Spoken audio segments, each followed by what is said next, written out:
दादी माँ, कहानी सुनाओ ना। 6 साल के भगत सिंह ने दादी जयकौर के बिस्तर में घुसते हुए कहा। कौन सी? कोई लंबी कहानी। तो दादी कहती है, आज तुम्हें एक छोटे राजकुमार की कहानी सुनाती हूँ। दादी ने कहना शुरू किया। एक राजा था, बहुत ही बड़े देश का। उसके 7 बेटे थे। सातों में बहुत प्यार था और वे अपनी प्रजा से भी बहुत प्यार करते थे। उनके राज्य में खुशहाली थी। राजा भी बहुत खुश था। सब राजकुमारों की राजरानियां भी बहुत अच्छी थी।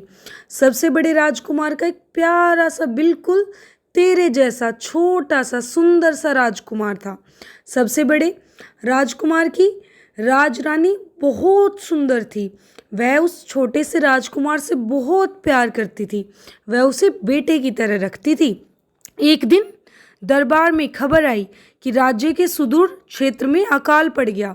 राजा ने आज्ञा दी, सारे राजकुमार उस क्षेत्र में जाए, प्रशासन में सुव्यवस्था लाएं और प्रजा की देखभाल करें। जाने से पहले सारे राजकुमार अपनी अपनी राजरानियों से मिलने गए। राजरानियों ने अपने अपने राजकुमारों को एक एक गुलाब के पौधे दिए और कहा, जब तक हम खुश रहेंगी इन पौधों पर गुलाब के फूल खिलते रहेंगे और कुछ भी गड़बड़ होने पर गुलाब मुरझा जाएंगे। अब सारे राजकुमार दूर प्रदेश चले गए। वहां पर खूब लगन से जनता की सेवा करने लगे। राजकुमारों ने प्रजा के लिए अनाज का प्रबंध करवाया, पानी के लिए कुएं खुदवाए, फसलें पैदा होने लगी। जनता में फिर से विश्वास जागने लगा। सब राजकुमार सुबह उठकर अपने अपने गुलाब के फूल देखते और उनके खिले रहने से अपनी अपनी रानियों के हाल को समझ जाते। उधर राजधानी में एक दिन सबसे छोटी राजरानी अपने महल की छत पर खड़ी होकर बाल सुखा रही थी। रास्ते से जाते हुए किसी जादूगर ने उसे देख लिया। जादूगर का मन उस पर खराब हो गया।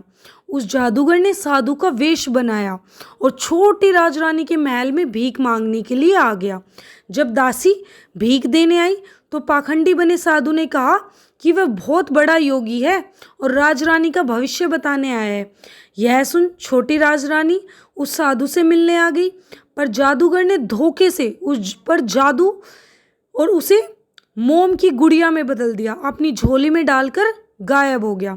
अगले दिन जब सुबह उठकर राजकुमारों ने अपने अपने फूल देखे तो सबके तो फूल खिले हुए, पर सबसे छोटे राजकुमार के फूल मुरझाए हुए। उसे अपनी पत्नी की बड़ी चिंता हुई। सारे राजकुमारों ने मिलकर सलाह की कि प्रदेश की स्थिति में तो सुधार हो गया है, अब हमें घर वापस चला जाना चाहिए। ऐसे निर्णय लेकर सारे राजकुमार वापस अपनी राजधानी में आ गए। अब क्या हुआ? राजधानी पहुंचकर पूरे हालात का पता चला। अब तक देश के जासूसों ने भी पता लगा लिया था कि जादूगर जंगल में रहता है। सब राजकुमारों ने मिलकर जंगल में जादूगर पर हमला बोला। जादूगर ने सबको पत्थर का बना दिया। जब राजा ने और सेना भेजी तो पूरी सेना को भी पत्थर बना डाला। जो भी जादूगर से लड़ने जाता पत्थर का बन जाता। सब बहुत दुखी हो गए। डर के मारे सबने जंगल में जाना ही छोड़ दिया। राजा, राज परिवार व देश की प्रजा ने इसे देश की किस्मत मानकर अपने आप से समझौता कर लिया। कुछ सालों बाद जब नन्हा राजकुमार थोड़ा बड़ा हुआ तो वो बहुत होशियार और शक्तिशाली बना। एक दिन जब खेल में उसने अपने साथियों को हरा दिया तो हारने वाले साथियों ने ताना मारा, अगर इतने ही होशियार ताकतवर हो ना तो जादूगर से अपनी चाची को छुड़ा लाओ, अपने पिता चाचाओं को पत्थर से आदमी बनवा कर तो दिखाओ। अब घर आकर उसने अपनी माँ से अपने पिताजी चाचा के बारे में पूछा। माँ उसको कुछ बताना तो नहीं चाहती थी, पर राजकुमार ने खाना बंद कर दिया। अब क्या हुआ, माँ को तो बताना ही पड़ा। नन्हा राजकुमार क्या कह रहा, मैं चाची को छुड़वा कर लाऊंगा और पिताजी चाचाओं को पत्थर से आदमी बनवाऊंगा। अब राजकुमार ने क्या करा, इस बात का तो प्रण ले लिया। सबने उसको मना किया कि भाई जादूगर से जीतना तो असंभव है, अगर वह चला गया भविष्य में इस राज्य का राजा कौन बनेगा। पर राजकुमार तो कहने लगा, भविष्य के कर्तव्यों से ज्यादा वर्तमान के कर्तव्य की जरूरत है, तथा यह सबसे ज़रूरी है, मैं हर वक्त अपना आत्मसम्मान बनाकर रखूं। वह तो अकेला ही अपना घोड़ा लेकर चल दिया, जंगल में पहुंच गया। देखा कि कोई बूढ़ी सी स्त्री सिर पर एक लकड़ी का भारी सा गट्ठर लिए बड़ी मुश्किल से चल रही है। राजकुमार उसके पास जाकर बोला, माँ, आप थक गई लगता है, चलो मैं आपका गट्ठर लेकर आपके घर पहुंचा दूं। राजकुमार ने बुढ़िया का गट्ठर लिया और घोड़े पर रखकर उसके घर पहुंचा दिया। बुढ़िया बहुत खुश हुई। उसने राजकुमार से पूछा, तू बेटा अकेला इस जंगल में क्या कर रहा है? अब राजकुमार ने बताया कि वह किस उद्देश्य से जंगल में भटक रहा है। बात सुनकर राजकुमार की बहादुरी पर बुढ़िया तो बड़ी हैरान रह गई। बुढ़िया ने राजकुमार को समझाया कि तू जादूगर की गुफा कहाँ है, और जादूगर तो बड़ा ही खतरनाक है, उसे बहुत होशियारी से काम लेना। जादूगर को हराने के लिए कोई युक्ति निकालनी पड़ेगी। फिर बुढ़िया ने बताया कि जादूगर की गुफा कहाँ है, और ये बात भी कि दोपहर में जादूगर रोज जंगल से बाहर जाता है। दोपहर में जब जादूगर वहां नहीं था, तब राजकुमार उसकी गुफा में घुस गया। उसने देखा खाट पर एक स्त्री बैठी है और लंबी चेन से बंधी है। वो देखते ही पहचान गया कि वो उसकी चाची है, पर उसे पहचानने में चाची को समय लगा। चाची उसको देखकर पहले तो मुस्कुराई, फिर रोई। राजकुमार ने पूछा, आप पहले तो मुस्कुराई फिर रोई क्यों? चाची बोली, तुझे देखकर खुशी के मारे मुस्कुराई, पर यह सोचकर रोई कि जादूगर तुझे भी पत्थर का बना देगा। ना चाची ना, हम ऐसा नहीं होने देंगे, हमें युक्ति से काम लेना है। राजकुमार ने चाची को अपनी युक्ति समझाई। फिर राजकुमार वहां से वापस बुढ़िया की झोपड़ी में आ गया। शाम को जब जादूगर वापस आया तो गुफा में पहुंचते ही बोला, मुझे यहाँ आदमी की बू आ रही है। छोटी राजरानी मुस्कुराकर कहने लगी, सारी दुनिया में तो आप घूमते रहते हो, वहीं से ऐसी बू लेकर आए हो। और फिर हंसकर कहा, पानी गर्म किया है, चलो आपको नहला देती हूँ, और जब साफ कपड़े पहन लोगे तो बू अपने आप चली जाएगी। उसने जादूगर को नहलाना शुरू किया तो कहने लगी, अब आपके अलावा हमारा है ही कौन? अगर आप मर जाओगे तो हमारा क्या होगा? जादूगर बहुत जोर से हंसा और कहने लगा, मुझे कोई नहीं मार सकता, मेरी जान तो पिंजरे में बंद एक तोते में है, जो एक बहुत ही ऊंचे पेड़ पर टंगा है। उस तोते को न तो भूख लगती है न ही प्यास। वो तो 7 समुंदर पार अफ्रीका के एक सुनसान द्वीप पर है, जहाँ सांप ही सांप है। यह किसी को पता ही नहीं है। अगर पता चल भी जाएगा तो इतनी दूर कोई नहीं जा सकेगा, और अगर कोई चला भी जाए तो वह भी कभी जिंदा वापस नहीं आएगा। जादूगर ने बड़े अभिमान से कहा, वैसे भी अगर कोई तोता लेकर आ भी जाएगा तो भी तुम तो इतने बड़े जादूगर हो कि उसको भी पत्थर में बदल दोगे। राजरानी ने जादूगर की झूठी बड़ाई करते कहा, नहीं नहीं, बस यही मेरी एक कमजोरी है, मैं उस पर जादू नहीं चला सकता जिसके हाथ में मेरी जान वाला तोता हो। जादूगर अब अगले दिन जब जादूगर दोपहर को गुफा में नहीं था, तब राजकुमार ने अपनी चाची से मिलकर सारी राज की बातें जान ली। मैं ज़रूर कामयाब होऊंगा चाची, आप हिम्मत मत हारना, देखना मैं ज़रूर वापस आऊँगा, आप मेरा इंतज़ार करना। कहकर छोटा सा राजकुमार अपनी मंजिल की ओर चल दिया। उसे पता था कि उसकी मंजिल बहुत दूर है, पर उसके मन में पूरा विश्वास था कि वह कामयाब होगा। घोड़े पर चलते चलते समुद्र के निकट आ गया। वहाँ उसने पता पूछा कि क्या कोई जहाज अफ्रीका जाएगा। सब ने मना कर दिया, क्योंकि अफ्रीका के रास्ते में बहुत तूफान आते हैं और सारे के सारे जहाज डूब जाते हैं। पर राजकुमार निराश नहीं हुआ। वह समुद्र के किनारे बैठकर कुछ सोचने लगा। तभी उसने देखा कि एक छोटा सा बालक समुद्र तट के पास ही पानी में खेल रहा है। एक खतरनाक शार्क मछली उसकी तरफ बढ़ रही है। राजकुमार ने अपनी तलवार निकाली और बालक को बचाने के लिए कूद पड़ा। वह खुद भी छोटा ही था और शार्क मछली इतनी बड़ी, इतनी खतरनाक, पर राजकुमार बड़ा हिम्मत वाला था। उसने खतरनाक शार्क मछली को मार डाला और उस बालक की जान बचा ली। बालक अपने घर चला गया। उसने घर जाकर सारी बात किसको बताई? अपने पिताजी को। बालक के पिताजी राजकुमार से मिलने आए। वो बहुत खुश थे, राजकुमार को इनाम देना चाहते थे, पर राजकुमार ने कहा, मुझे कोई इनाम नहीं चाहिए, क्योंकि मैंने तो सिर्फ अपना कर्तव्य पूरा किया है। उस बालक के पिता यह बात सुनकर बहुत ज़्यादा खुश हो गए। राजकुमार को अपने घर ले आए, उसे खाना खिलाया और राजकुमार से समुद्र के किनारे आने का कारण पूछा। राजकुमार ने कहा कि वह 7 समुद्र पार अफ्रीका जाना चाहता है। उस बालक के पिता वृद्ध थे, पर उन्हें एक बहुत ही ज़्यादा वो क्या थे, अनुभवी नाविक थे। राजकुमार को अफ्रीका ले जाने के लिए वो तैयार हो गए, परंतु उसके पास जो जहाज़ था वो इतना मजबूत नहीं था कि तूफानों से पार निकल जाए। राजकुमार ने जहाज़ की अच्छी मरम्मत करवा लेने की सलाह दी। फिर राजकुमार ने उस जहाज़ की जब अच्छी मरम्मत करवा ली तो नाविक के साथ मिलकर कहाँ पर चले गए, खाना पानी लेके अनजानी यात्रा पर निकल गए। 7 समुंदर पार करके कई महीनों में वे अफ्रीका पहुंच गए। बीच में बहुत तूफान आए, पर राजकुमार ने हिम्मत नहीं हारी। उसने साथी नाविकों को भी हिम्मत दी। अफ्रीका पहुंचकर पाया कि एक बहुत बड़ा जंगलों से भरा काला महाद्वीप है। जहाज को वहीं किनारे पर खड़ा करके राजकुमार ने वृद्ध नाविक से कहा, आप वापस जाने के लिए इसमें और खाना पीना भर लो, जहाज की थोड़ी मरम्मत कर लो। मैं थोड़े दिनों में अपना काम करके वापस आऊँगा, तब वापस चलेंगे। राजकुमार चल दिया उस अनजान जगह को ढूंढने जहाँ पर किसी पेड़ पर वह पिंजरा मिले जिसमें जादूगर की जान वाला तोता हो। वह चलता रहा, ढूंढता रहा। जब वो थक गया तो सोचा थोड़ा आराम कर लूं। थके होने की वजह से उसकी आंखें कैसी हो गई, लाल और लग गई, मतलब वो सो गए। पर उसे थोड़ी देर में कुछ शोर सुनाई दिया तो उठ खड़ा हुआ। उसने पेड़ पर देखा एक बड़ा घोंसला है, उसमें किसी पक्षी के बच्चे हैं जो जोर जोर से चिल्ला रहे हैं। राजकुमार ने चारों तरफ देखा। दूसरी डाल पर एक अजगर दिखाई दिया जो धीरे धीरे घोंसले की तरफ आ रहा था। राजकुमार समझ गया कि पक्षी के बच्चे की जान खतरे में है। उसने तुरंत तलवार निकाली और पेड़ पर चढ़कर अजगर को मार दिया। फिर राजकुमार नीचे आकर पेड़ की छाया में बैठ गया। थोड़ी देर में उन बच्चों की माँ खाना लेकर आई। बच्चों ने आज हुई घटना के बारे में माँ को बताया। उन बच्चों की माँ राजकुमार के पास आई और इस बात का धन्यवाद दिया कि उसके बच्चों की जान बचाई। फिर पूछा कि आप कौन हो, निर्जन में खतरनाक जगह में क्या कर रहे हो। राजकुमार ने पक्षी माँ को बताया कि पिंजरे वाला तोता ढूंढ रहा हूँ, किसी ऊंचे पेड़ पर है। पक्षी ने कहा कि हाँ, वह जानती है, पर वह यहाँ से बहुत दूर है। राजकुमार ने पक्षी से प्रार्थना की कि वह उसे यहाँ तक ले जाए।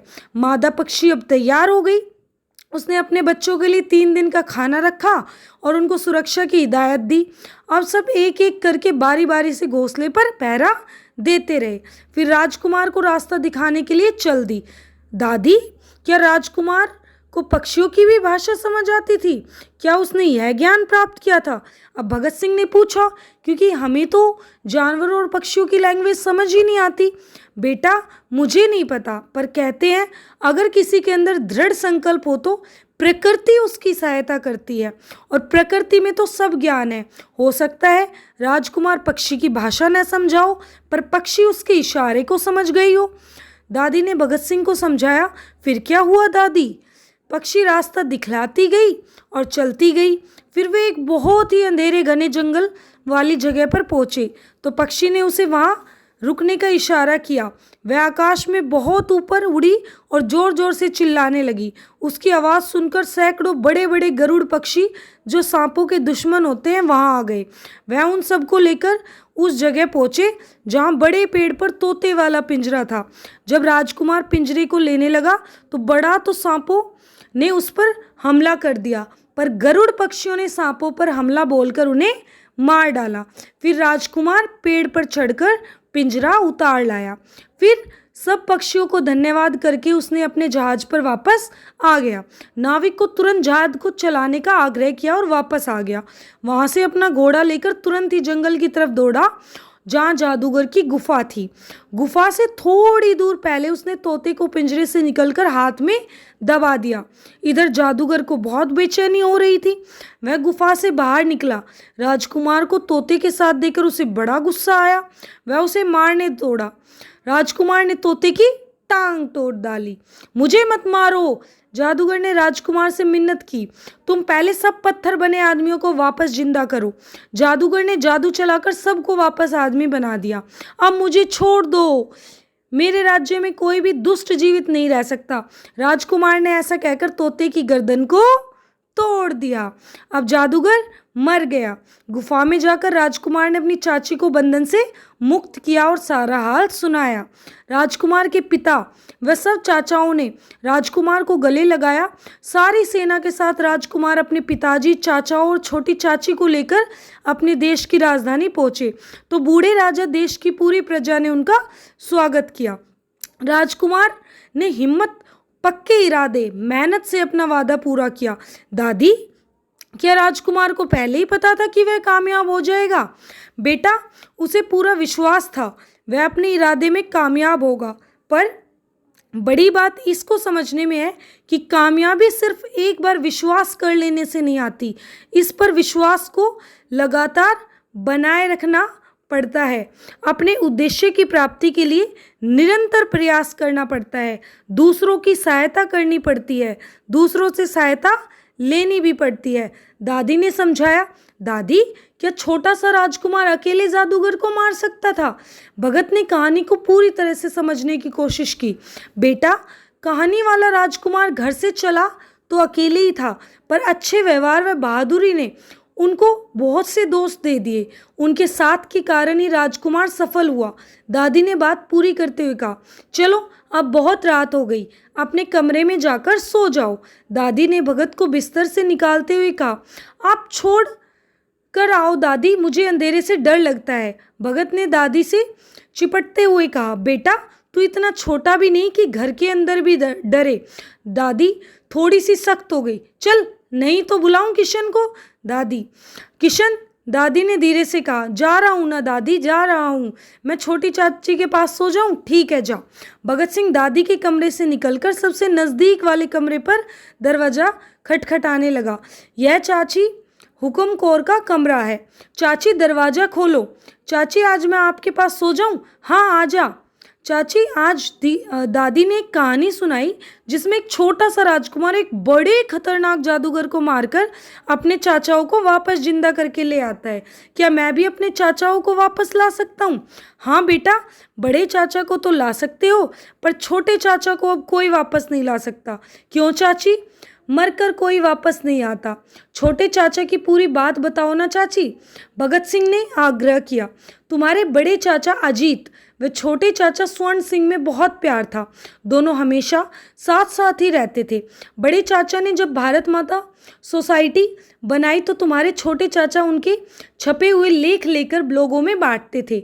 बड़े चाचा को तुम्हारे छोटे चाचा पर पूरा विश्वास था।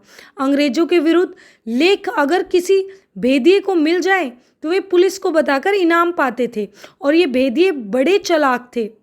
तुम्हारे सामने तो ठीक ठीक क्या कहेंगे, उनके मन में कुछ और होता है। हमारे घर पर तो हमेशा भेदियों की नज़र रहती है, यहाँ तक कि हमारे कुछ अपने रिश्तेदार भी हमारे खिलाफ हैं। चाचा को क्या किसी ने पकड़वा दिया? तेरे चाचा किसी से नहीं डरते थे, पूरे बब्बर शेर थे। चाची ने बात शुरू करते हुए कहा, तेरे जन्म से पहले की बात है। एक अंग्रेज पुलिस अफसर जंगल में शिकार करने आया। वहां पर उसने एक जंगली सूअर मारा। बंदूक और अपने अर्दलियों के साथ मरे हुए सूअर पर पैर रख फोटो खिंचवाया। फिर अपने अर्दलियों को उसे उठाकर कैंप में ले जाने का हुक्म दिया। एक अर्दली जो कि मुसलमान था, उसने ऐसा करने से मना कर दिया। उस अभिमानी अंग्रेज ने वहीं जंगल में उस अर्दली को गोली मार दी। तेरे बड़े चाचा ने इस बात को लेकर अंग्रेजों का बहुत विरोध किया। जगह जगह पर हिंदू मुसलमान इकट्ठे होकर अंग्रेजों के खिलाफ सभाएं करने लगे। बड़े चाचा तो पूरे पंजाब घूमते रहते थे। यहाँ लाहौर में तुम्हारे छोटे चाचा ने मोर्चा संभाला। उस वक्त तो अंग्रेज चुप रहे। एक साल बाद जब विरोध ठंडा पड़ गया तो तुम्हारे छोटे चाचा को पकड़कर उन पर देशद्रोह का झूठा मुकदमा चलाया। ये तो बहुत गलत किया अंग्रेजों ने। भगत सिंह बड़े गुस्से में आ गए। फिर क्या हुआ चाची? तेरे चाचा तो 1.5 साल की बामशक्कत सजा हुई। लाहौर जेल में उन्हें कोड़े मार मार कर कोलू चलवाया गया। चाचू की आंखों में अब आंसू आ गए। जब वो छूट कर आए तो उन्हें तपेदिक हो गई। उस वक्त तो तू 2 साल का होगा जब तेरे छोटे चाचा चल बसे। मरने से पहले उन्होंने मुझसे कहा कि जेल में अंग्रेजों ने उन्हें तपेदिक से संक्रमित किया था। ये तो बड़ा अन्याय हुआ चाची, पर हम क्या कर सकते थे बेटा? चाची हतोत्साहित थी। तेरे चाचा कहते थे कि जो नौजवान बहुत जोशीला और अंग्रेजों से नफरत भरा होता है, अंग्रेज उसको थोड़े से अपराध के लिए भी बड़ी कड़ी सजा देते हैं। उसे पुराने तपेदिक मरीजों के साथ रखते हैं और जानबूझकर तपेदिक से संक्रमित करा देते हैं। मैं इसका बदला लूंगी चाची, भगत सिंह ने दृढ़ होकर कहा। तेरे बड़े चाचा को भी इस बात का पता था, इसलिए वे पकड़ से बचने के लिए अफगानिस्तान भाग गए और शायद और कहीं भी चले जाएं। वे भी चैन से नहीं बैठने वाले, चाची बोली। क्या उनके बारे में किसी को कुछ पता है? भगत सिंह पूछता है। वे तेरी बड़ी चाची हरनाम कौर को कहकर तो गए थे कि परसों आ जाऊंगा, पर बेटा बरसों बीत गए, अभी तक ना कोई चिट्ठी आई ना कोई तार। दादी कहती है भगवान उनकी रक्षा करेगा, दिल को तसल्ली देने के लिए कह देती है। भगवान किसी की रक्षा या हत्या थोड़ी ही करता है, यह तो हमारा भ्रम है। वह कुछ करता है। अंग्रेजों का राज तो जंगल राज है, वे ही यहाँ के भगवान बने हुए हैं। हुकुम कौर बहुत ही निराश हो रही थी। चल सो जा, भगत सिंह से करवट बदलती हुई बोली। बहुत देर तक भगत सिंह चाची की बहुत दबी हुई सिसकारियां सुनता रहा। मैं अंग्रेजों को मार भगा दूंगा, छोटे चाचा को तो वापस नहीं ला जा सकता, पर बड़े चाचा को जरूर खोज लूंगा और घर वापस लाऊंगा, मन ही मन भगत सिंह कह रहा था।